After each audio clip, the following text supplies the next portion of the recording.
मी पद्मा. आज मी तुम्हाला एक पालेभाजी करून दाखवणार आहे. आता हिवाळा आहे त्याच्यामुळे भरपूर पालेभाज्या आलेल्या आहेत. तर आज मी तुम्हाला करडईची भाजी करून दाखवणार आहे. हे पाहिजे अशी करडईची एक गड्डी आणलेली आहे मी आणि ही अशी सगळं पानं घ्यायची. अशी पानं घेतलीत मी आणि ती स्वच्छ धुवून घेतलेली आहे. आणि हिला आपण आता बारीक चिरायचं आहे. आणि एक कांदा घेतलेला आहे मी, त्याच्यामध्ये मोठा कांदा चिरून घेतला आहे बारीक. लसूण मिरचीचा ठेचा आहे. नेहमी पालेभाजी करताना लसूण थोडासा जास्त घालायचा, म्हणजे पालेभाजीला चव येते आणि असा लसूण खाल्ला जात नाही, आपल्या पोटात जात नाही, मग भाजीमधून तो लसूण खाल्ला जातो. आता ह्याच्यामध्ये मी मसूरची डाळ घालणार आहे. धुवून ठेवलेली आहे अर्धी वाटी मसूरची डाळ. थोडीशी कमी घेतली तरी चालेल. ह्याला भिजत नाही घालायची, कारण ही डाळ आहे ना आपली लगेच शिजते, ह्याला भिजत नाही घालायची. आता मी ही भाजी आता बारीक चिरून घेणार आहे. ही अशी बारीक भाजी चिरून घ्यायची, म्हणजे भाजी पण आपली पटकन शिजते आणि ही भाजी खायला एकदम टेस्टी लागते. सगळी भाजी आता आपण ही अशी चिरून घेऊया. हे अशा पद्धतीने आता ही आपली भाजी चिरून झालेली आहे. लोखंडाची कढई ठेवली आहे, गॅस चालू केलेला आहे. आपण ह्याच्यामध्ये तेल घालूया. एक पळीभर तेल घालूया, थोडंसं जास्त. गॅस मोठा करायचा आहे. आणि ही भाजी अशी गरम गरम, कोणतीही पालेभाजी गरम गरम करून भाकरीवर खाल्ली की खूपच छान लागते. आता आपलं तेल गरम होतं आहे. आपलं थोडंसं जिरं घालून बघते. फोडणी चांगली बसली पाहिजे आपल्या भाजीला. तर एक चमचा जिरं घालते. जिरं फुललं आपलं. आता त्याच्यामध्ये मी कांदा घालते आहे. एक मोठा कांदा चिरून घेतला आहे, तो कांदा घालते. कांदा आपल्याला छान परतून घ्यायचा गुलाबी रंगावर. बारीक चिरायचा कांदा आणि गुलाबी रंगावर परतून घ्यायचा छान.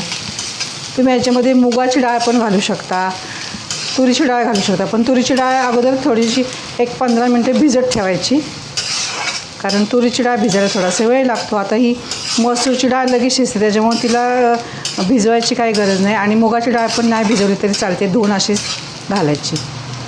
डाळ टाकली की भाजी छान लागते.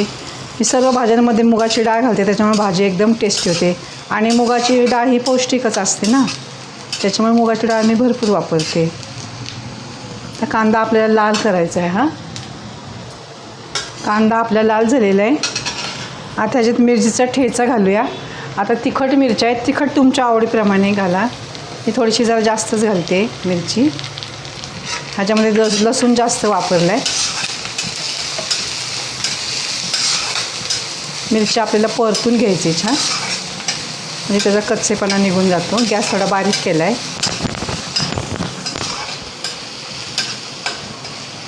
ज्वारीची बाजरीच्या भाकरीवर ही भाजी फार छान लागते बरं का. आता मिरची आपली परतून झाली आहे, त्याच्यामध्ये मी थोडंसं मीठ घालते, म्हणजे आळणी लागत नाही कांदा आणि मिरची. नंतर आपण थोडंसं वरून आणखी मीठ घालणार आहोत. आता मिरची परतली. आता ही डाळ आहे ही टाकते. मसूरची डाळ पण पौष्टिकच असते ना, त्याच्यामुळे मसूरची डाळ पण छान लागते भाजीमध्ये. परतून घ्यायची डाळ पण.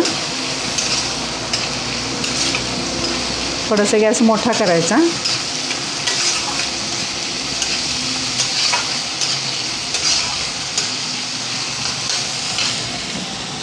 डाळ परतून झाली की आपल्याला भाजी घालायची. भाजीला पाणी सुटतं, त्याच्यामुळे भाजीमध्ये पाणी घालायचं नाही आहे.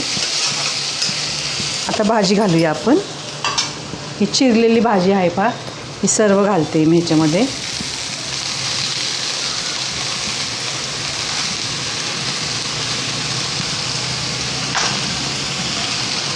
छान एकत्र करायची.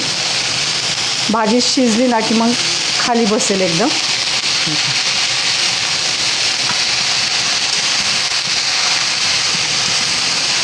भाजी छान परतून झाली ना, आपण आणि पुन्हा थोडं मीठ घालणार याच्यामध्ये. अगोदर थोडंसंच मीठ घातलेलं आहे. गॅस बारीक करते आता, कारण गॅस बारीक केला ना की भाजीला आपल्या पाणी सुटेल. थोडंसं झाकण नाही ठेवायचं भाजीवर, अशी शिजून घ्यायची आपल्याला भाजी. कारण ही भाजी एकदम बारीक शिजलेली आहे ना, त्याच्यामुळे ती पटकन शिजणार ही भाजी. आणि कोवळी भाजी असते ही. ह्याच्यापेक्षा छोट्या पानांची करडईची भाजी मिळते पहा, ती तर एकदम छान लागते. हे पहा आता भाजी आपली अशी खाली बसलेली आहे. आता ह्याला बारीक गॅसवर आपण 7 ते 8 मिनटं आपण ह्याला आता शिजेपर्यंत आपण राहून देऊ ह्या भाजीला असंच. आता तिला मी एकदम मिक्स केलेले छान. आता ह्याला आपण शिजून देऊया अशीच वाफेवर, झाकण नाही ठेवायचं ह्याच्यावर, अशी शिजून द्यायची भाजी. भाजी एकसारखी हलवत राहायची अधूनमधून. आता ह्याच्यात मी थोडंसं चाकून पहिलं ते थोडं एवढं मीठ घालणार आहे, चवीपुरतं मीठ घालायचं. जरा छान अशी झणझणीत केली आहे भाजी.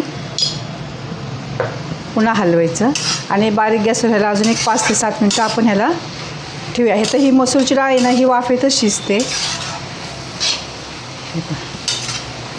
एकदम टेस्टी भाजी लागते बघा ही. आणि त्यात लोखंडाच्या कढईत केल्या म्हटल्यानंतर आणखीनच छान लागते बघा ही भाजी. आता ह्याला बारीक गॅस अजून एक 5 ते 7 मिनटं ह्याला मी शिजून घेणार आहे. हे पहा ही भाजी मस्त तयार झाली आपली आणि हिरवी झाली आहे. आता लोखंडाच्या कढईत केली पण ती काळी नाही झाली, कारण त्याला आपण एकसारखं हलवलेलं आहे ना. हे पहा एकदम मस्त भाजी झाली आहे. अशा पद्धतीने तुम्ही पण ही करडईची भाजी करून पहा, फार टेस्टी लागते. आणि एकदम भाकरीबरोबर, तांदळाची भाकरी, ज्वारी बाजरीची भाकरी एकदम छान लागते बघा ही भाजी, आणि गरम गरम खायची. तर ही रेसिपी माझी तुम्हाला कशी वाटली मला सांगा, आणि चॅनलला माझ्या लाईक सबस्क्राईब जरूर करा. धन्यवाद.